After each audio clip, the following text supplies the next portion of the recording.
History remembers Adolf Hitler as the face of evil, but few ask what happened to the people who shared his blood.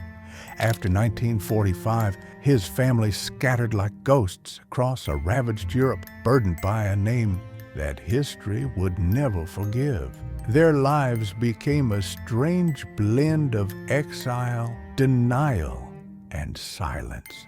When Adolf Hitler took his own life in a Berlin bunker in April 1945, it marked the end of a tyrant, but not the end of his bloodline. He left no children behind, but his sisters, nephews, and nieces were still alive, and for them, life would never be the same. His younger sister, Paula, vanished into obscurity. His half-sister Angela's children tried to outrun the weight of their name in post-war Europe. Across the Atlantic, his half-nephew William Patrick Hitler, once shunned by Adolf, escaped to America, changed his name to Steuart Houston, and raised 4 sons in silence. None of them had children. Some say they made a pact to end the Hitler bloodline forever. But was it really a pact, or just the unbearable weight of inherited shame? Over the years, rumors surfaced of a secret son in France, a child in England, nothing confirmed.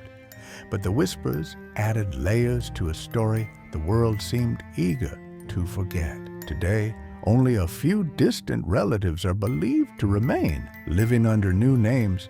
Far from the shadows of history, they've stayed silent, but their past still echoes.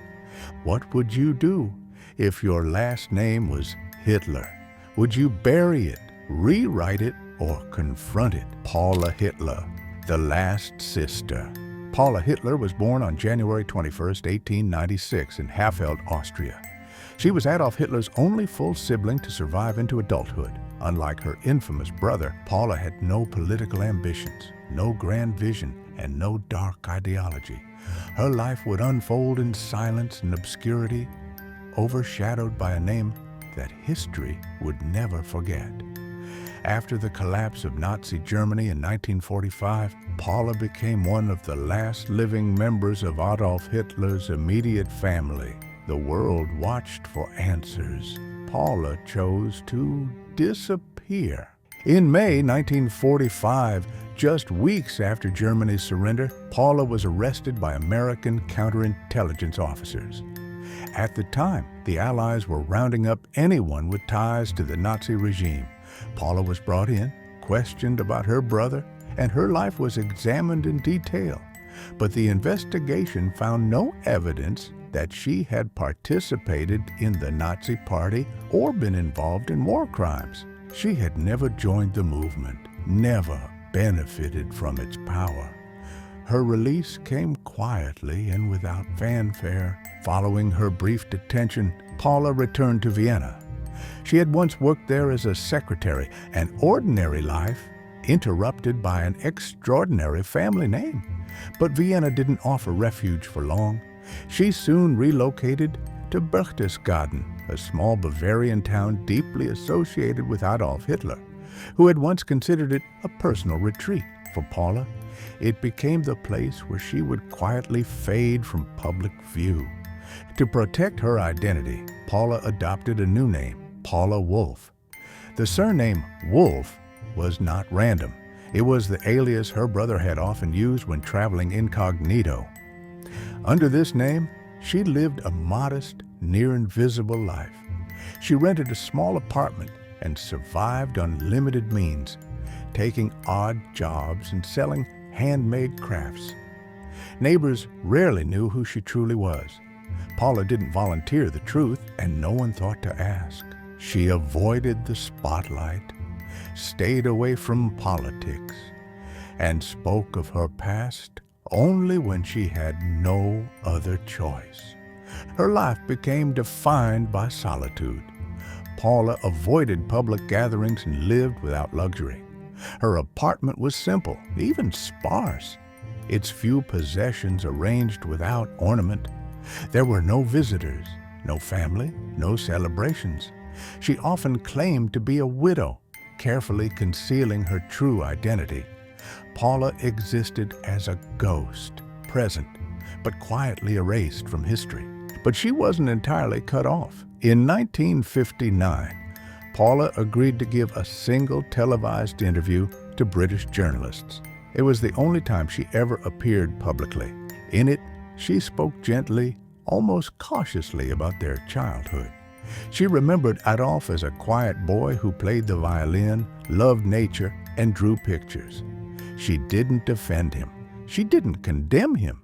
Her words were neutral, her tone distant, as though she could never quite reconcile the brother she knew with the man he became.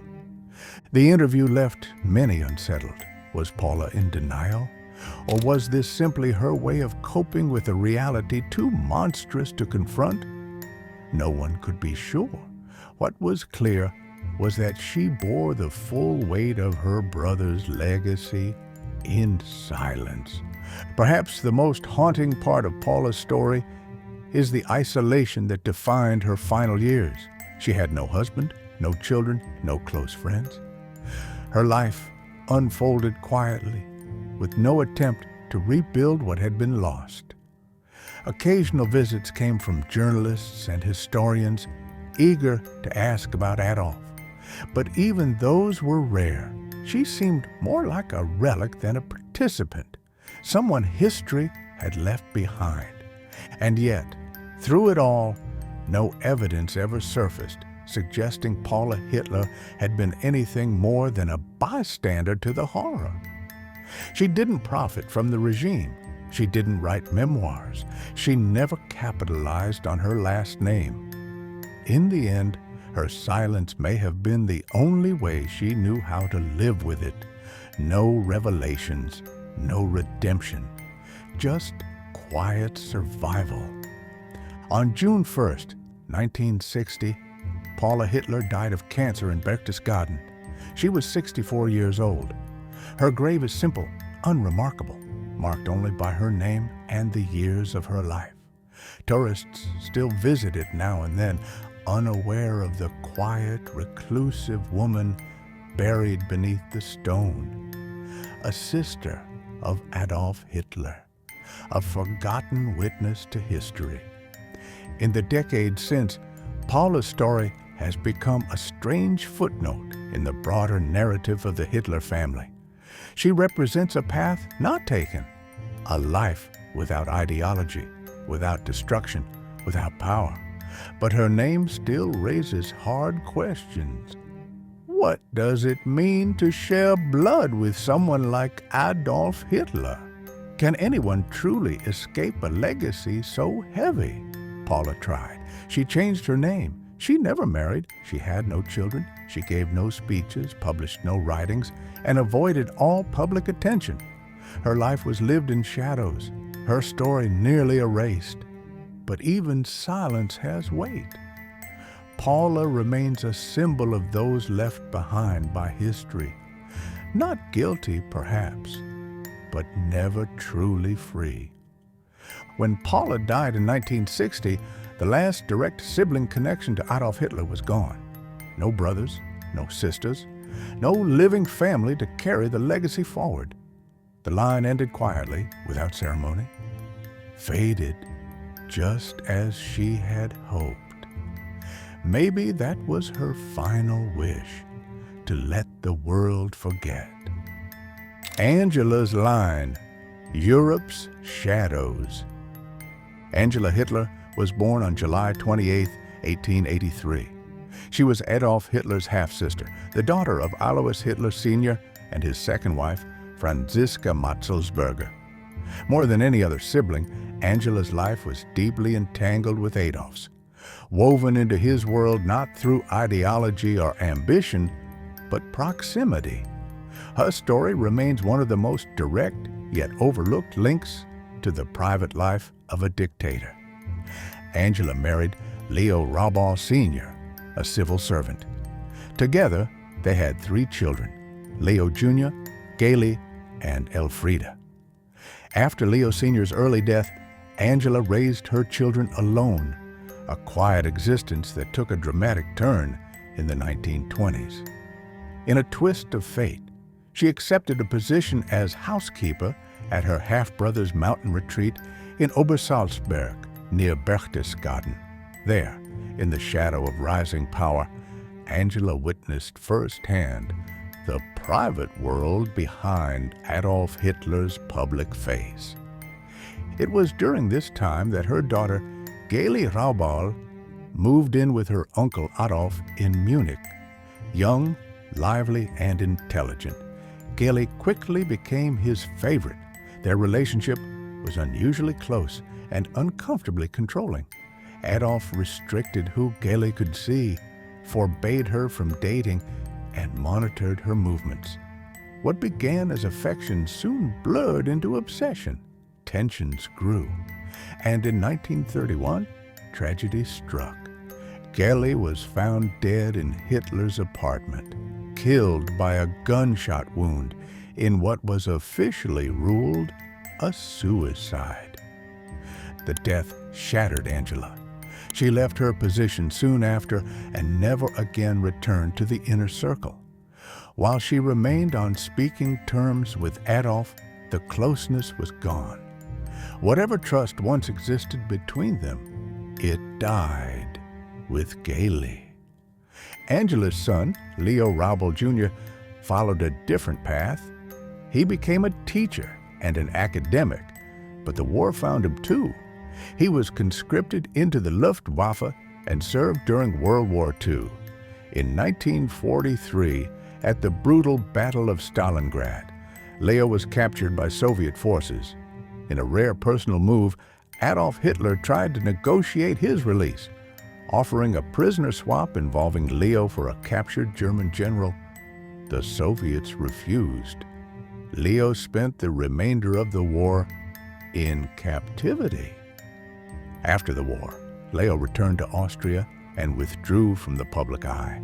He never capitalized on his connection to Hitler. He quietly resumed civilian life, eventually fathering one son, Peter Raubal, born in 1931. Peter became a technical engineer and later worked as a teacher. He too avoided media, avoided politics, and never spoke publicly about his lineage.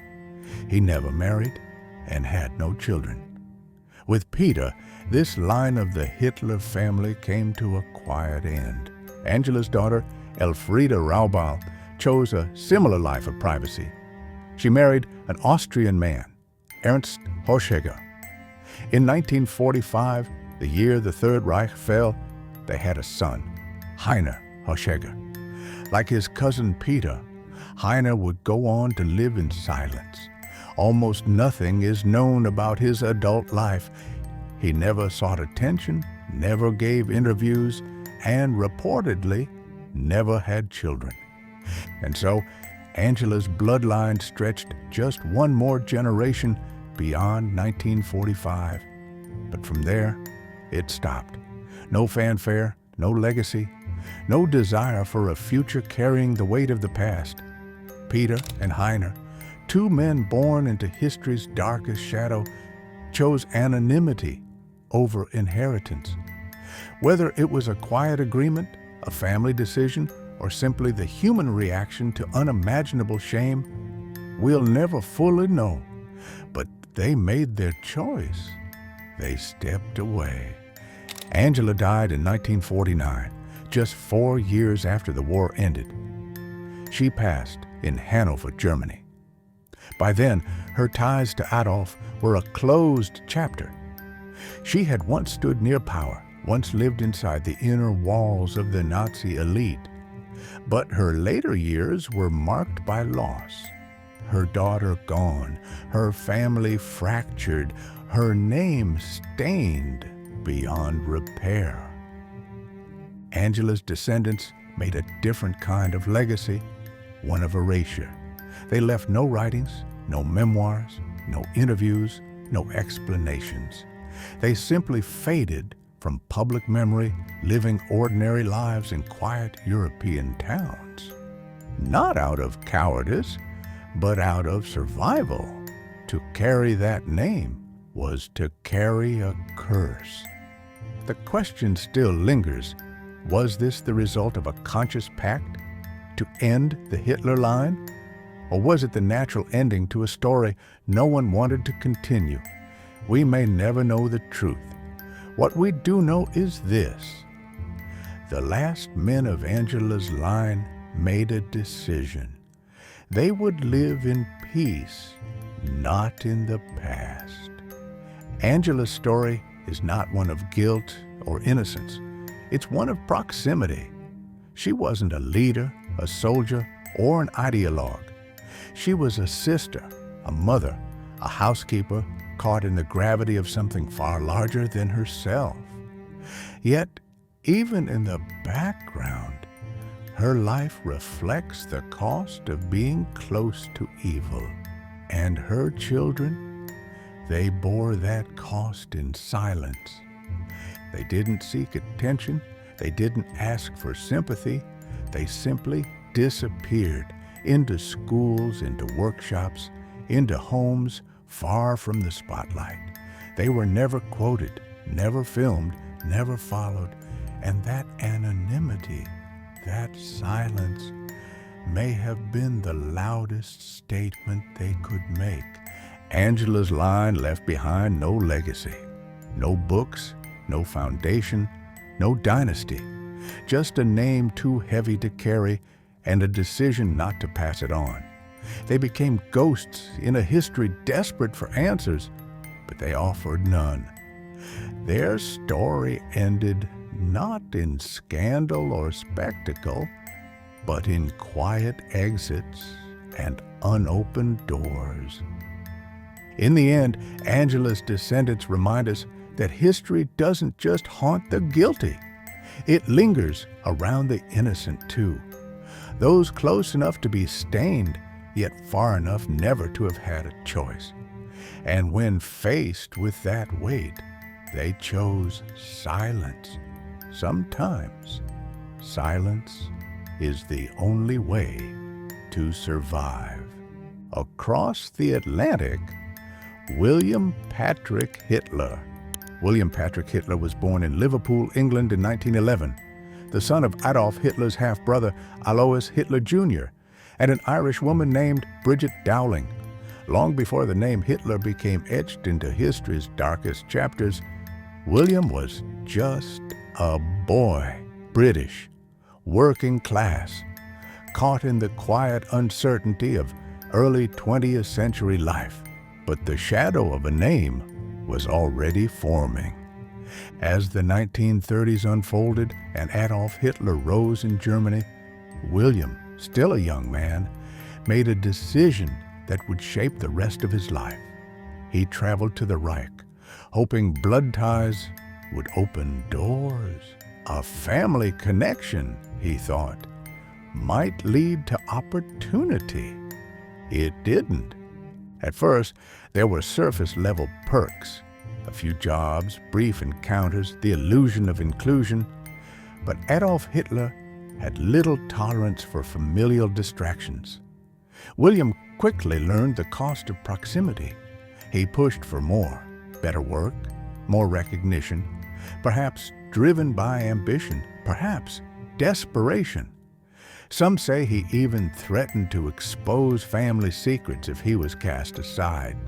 If true, that threat sealed his fate. It became clear he was no longer safe in Germany. His uncle's tolerance was thinning.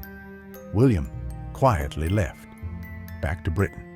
But war was coming, and William knew the name he carried would never let him rest easy in Europe again.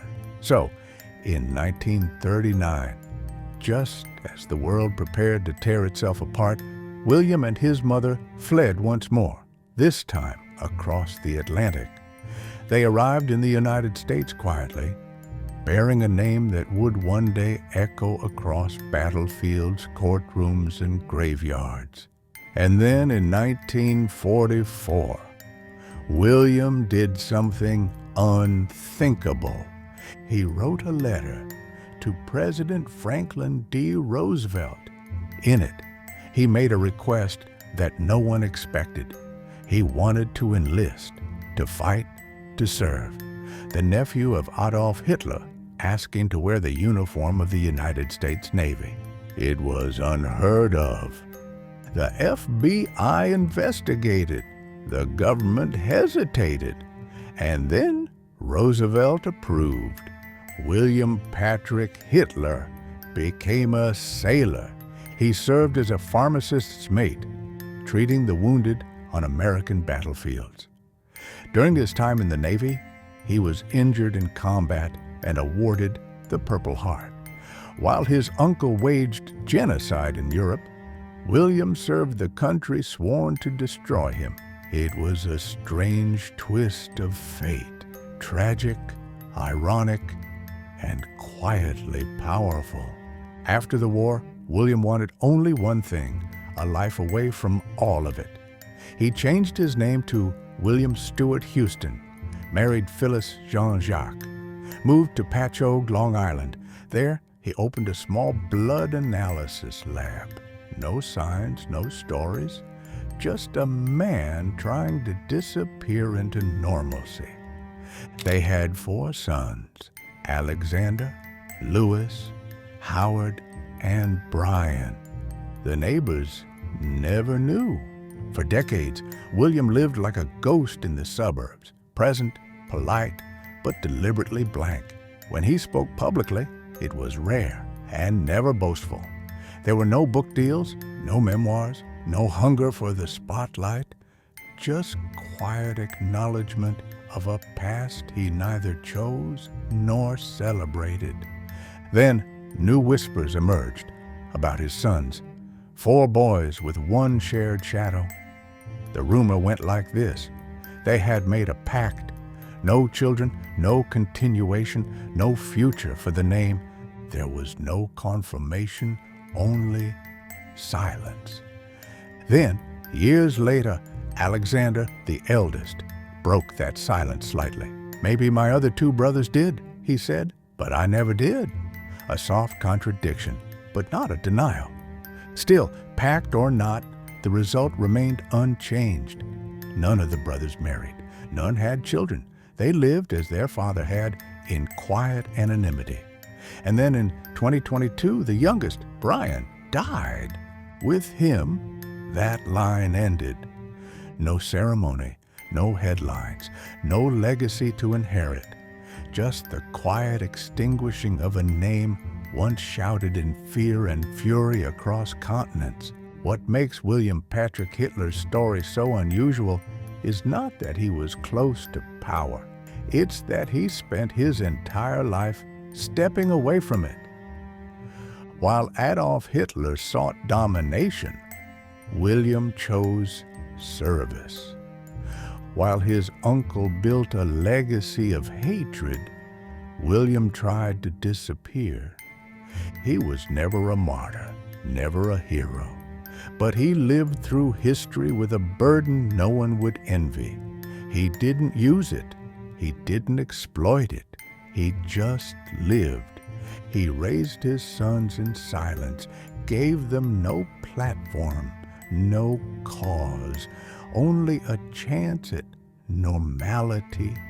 And when the final one passed, it was over.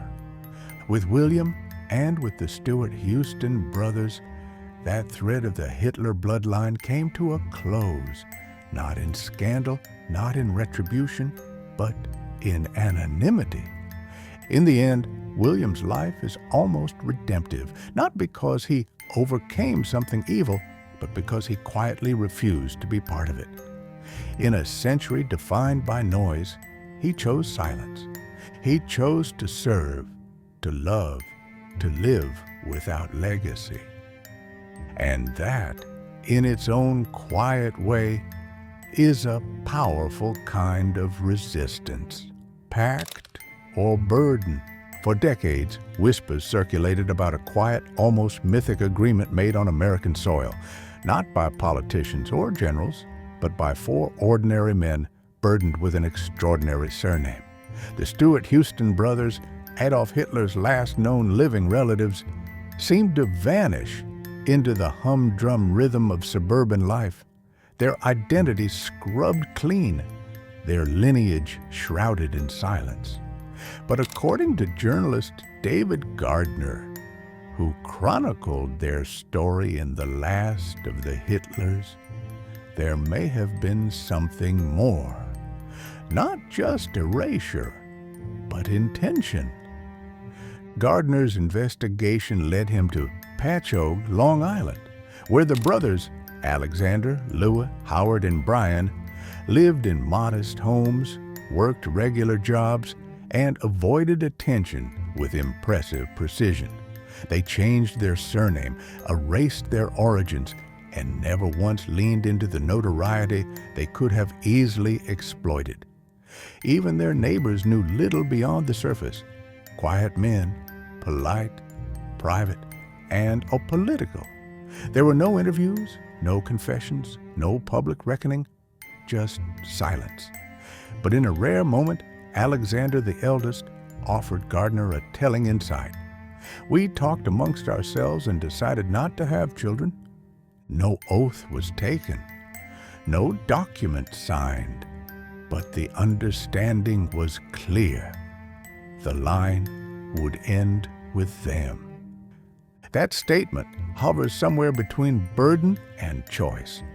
It wasn't a dramatic renunciation. It was quiet and understated, like everything else about their lives. But its implications are seismic. In one breath, it suggested guilt, defiance, fear, and perhaps even peace. What does it mean for four men, raised not by Hitler himself, but by proximity to his blood, to willfully extinguish their future? What does it say about how history reaches into personal lives, twisting choice into necessity?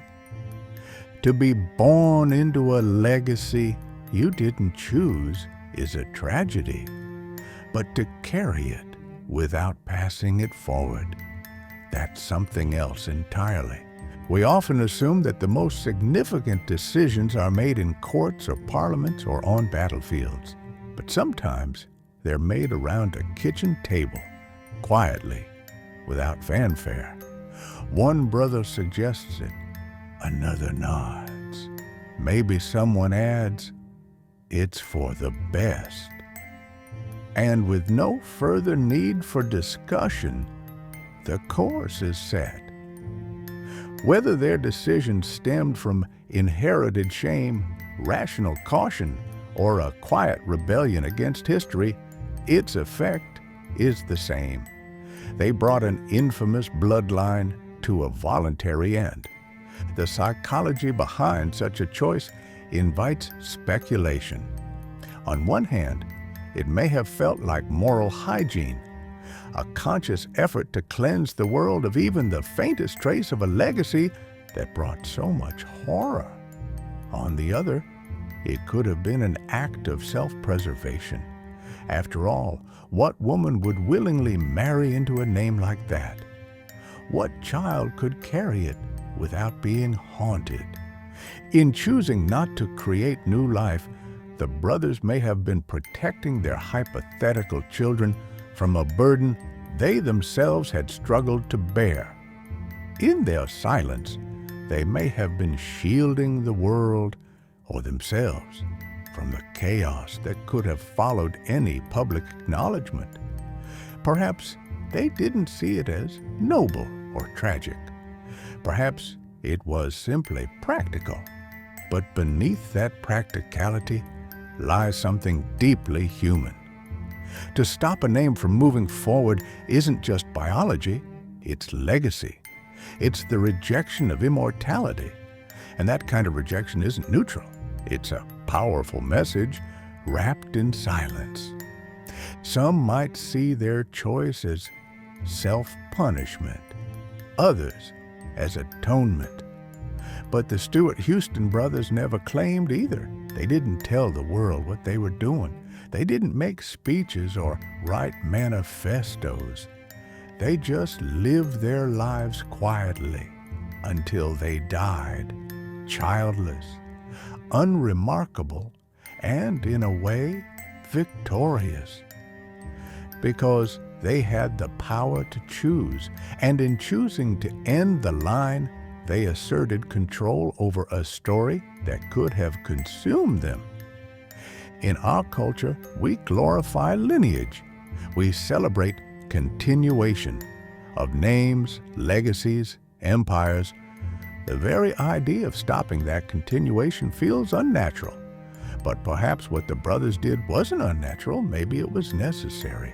An intentional full stop at the end of a sentence too long. They were not haunted by ideology. They expressed no known political views. They did not build shrines to the past. If anything, their lives were an act of erasure, of deliberate distance.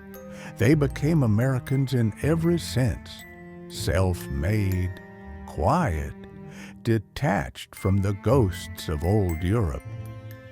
In that sense, their story isn't about Hitler at all. It's about what comes after catastrophe. It's about whether people can live freely when their DNA ties them to monsters, and whether silence is an act of denial or survival.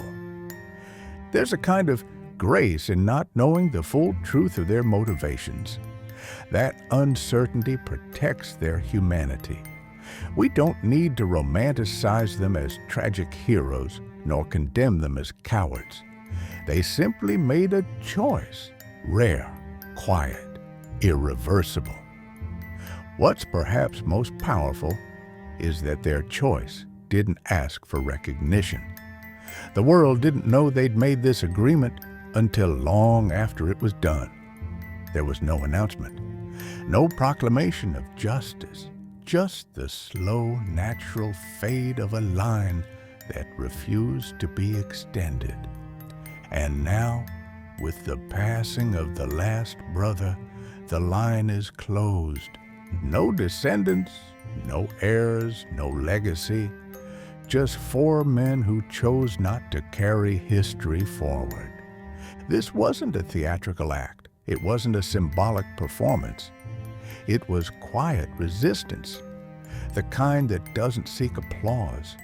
And maybe that's what makes it all the more profound. Because in a world where so much is passed on, trauma, hatred, ideology, names, these men decided to pass on nothing. They did not forget the past, but they did not fuel it. They did not punish themselves, but they did not risk repeating it. They did not speak for Hitler, but they did speak against him in the only way that truly mattered. They ended him, not with violence, not with rhetoric, but with silence, anonymity, and the refusal to let his blood continue. And in that silence, perhaps we find the only true justice history ever gets. Rumors and secret children. When a figure like Adolf Hitler casts a shadow as wide and dark as history itself, it's no surprise that myths gather in his wake, clinging like whispers to the edges of fact. He is a name synonymous with devastation, ideology, and infamy.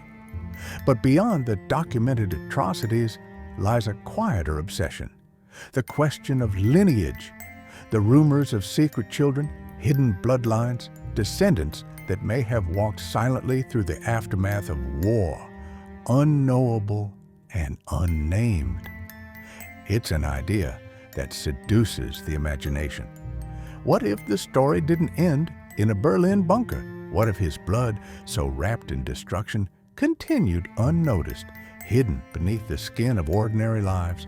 And yet, with all the fascination, no truth has ever been proven, no child has ever been verified, no DNA results, no incontrovertible documents, just rumor, timing, faces that resemble ghosts, and the enduring pull of what might have been. Perhaps the most famous of these stories surrounds a man named Jean-Marie Laurey, born in 1918 in Picardy, northern France. His mother, Charlotte Lovejoy, told him a story late in life, a story that would reshape his identity. She said she'd had a brief affair during World War I with a young German soldier, an intense man who painted, who spoke with strange fire. who disappeared before ever knowing she was pregnant. She told him the man's name was Adolf Hitler. Lorette came forward publicly decades later. In the 1970s, he published a book titled "Your Father's Name Was Hitler," recounting his internal struggle and the unbearable weight of the identity he'd kept secret for years. Some evidence, if it could be called that, was presented.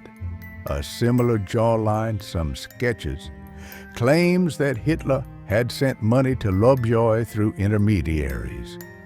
But evidence is not proof, and the fragments never aligned. DNA testing didn't exist in Lorette's lifetime, and by the time it did, too much had been lost. Too many bodies buried, too many samples degraded or destroyed. Historians examined handwriting, war records, even facial symmetry, but the results were inconclusive at best and fantasy at worst. Today, most historians dismiss Lorette's story, not because it lacks intrigue, but because history cannot be written on maybes.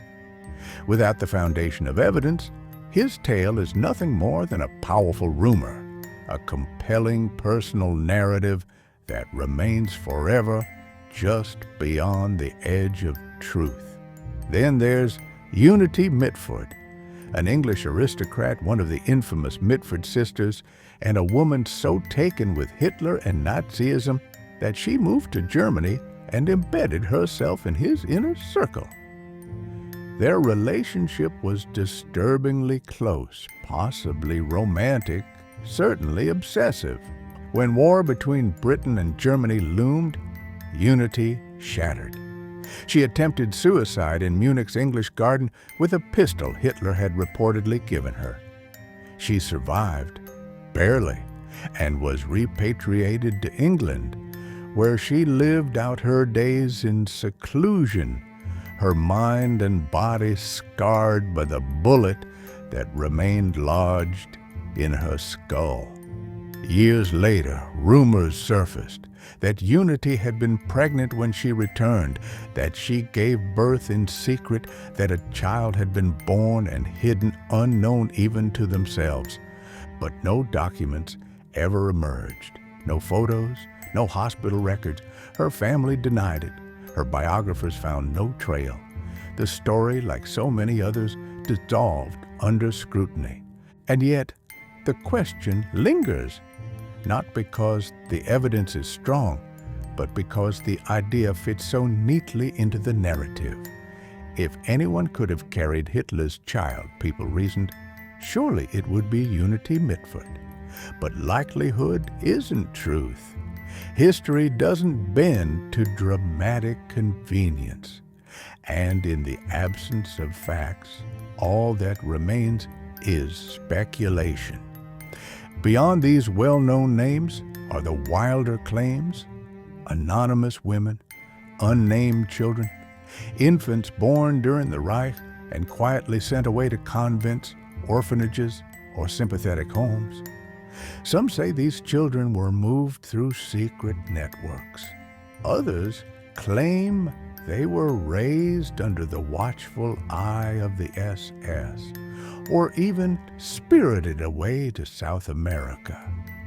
But these accounts rely on hearsay, faded memories, and stories passed down like folklore. In one case, an elderly woman in Austria claimed her grandmother had once worked in a clinic where a special child was born under armed guard. Another rumor suggests an orphan with uncanny mannerisms, raised in a home with ties to the Third Reich. Still, none of these tales come with names, dates, or DNA, just echoes. They survive in internet forums, sensationalist documentaries, and conspiracy books with blurry covers. They feed the hunger for hidden histories, for what-ifs, for unfinished stories. But they offer nothing new to the historical record. Part of what sustains these rumors is the veil that surrounded Hitler's personal life. Despite a years-long relationship with Eva Braun, Hitler avoided marriage until his final hours. He fathered no known children, and many have speculated that he was asexual, repressed, or emotionally incapable of true intimacy. That void, so carefully guarded in life, became fertile ground for myth after death. And myth is persistent. In more recent years, a man named Romano Lucas Hitler appeared. Living in Germany, he claimed to be a descendant, sometimes a great-nephew, other times a cousin. He kept the Hitler name defiantly, saying he wanted to take it back, to reclaim the narrative, to wear it without shame. But no genealogical evidence ever backed him up. He didn't appear on any verified branches of the Hitler family tree. Most dismissed him as a fringe figure, misguided at best, opportunistic at worst. Still, his very existence raises a strange modern question. What does it mean to bear a name so tied to horror? Is it a curse, a burden, or somehow a weapon? Romano died in 2022, his claim unresolved. His story, like so many others, left behind more questions than answers.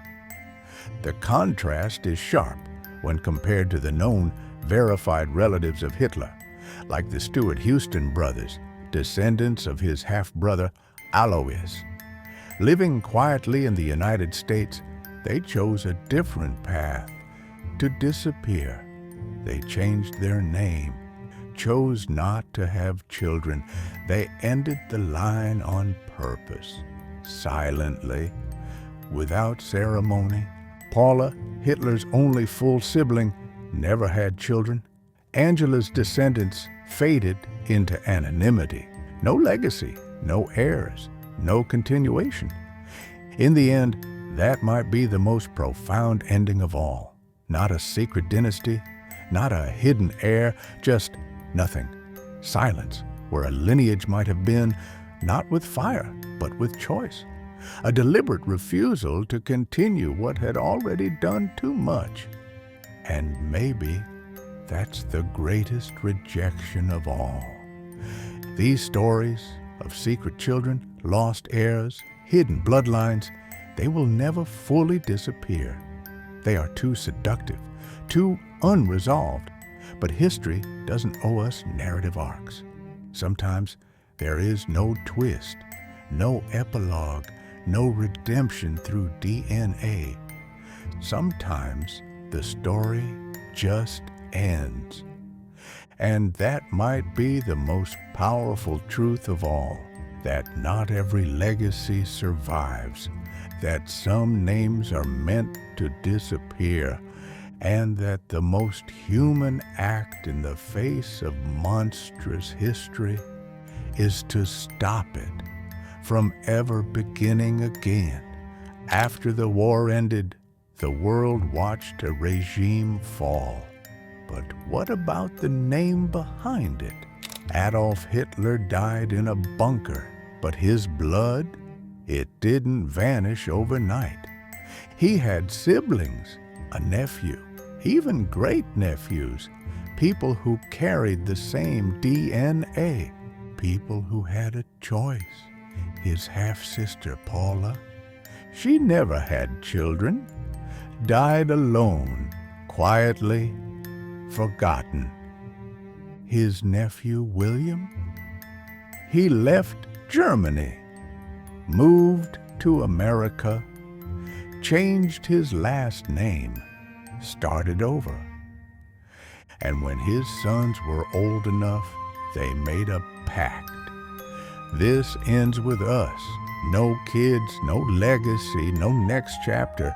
Others just disappeared, faded into neighborhoods, desk jobs, normalcy. No interviews, no memoirs, no speeches, just silence. And in that silence, something powerful happened. The bloodline ended, not by exile, not by execution, by choice. No shrines, no heirs, just a name history buried. But here's the question. If your ancestry carried that kind of weight, the weight of atrocity, would you cut all ties or try to rewrite the story? Can you ever truly escape the burden of a name? Let us know in the comments.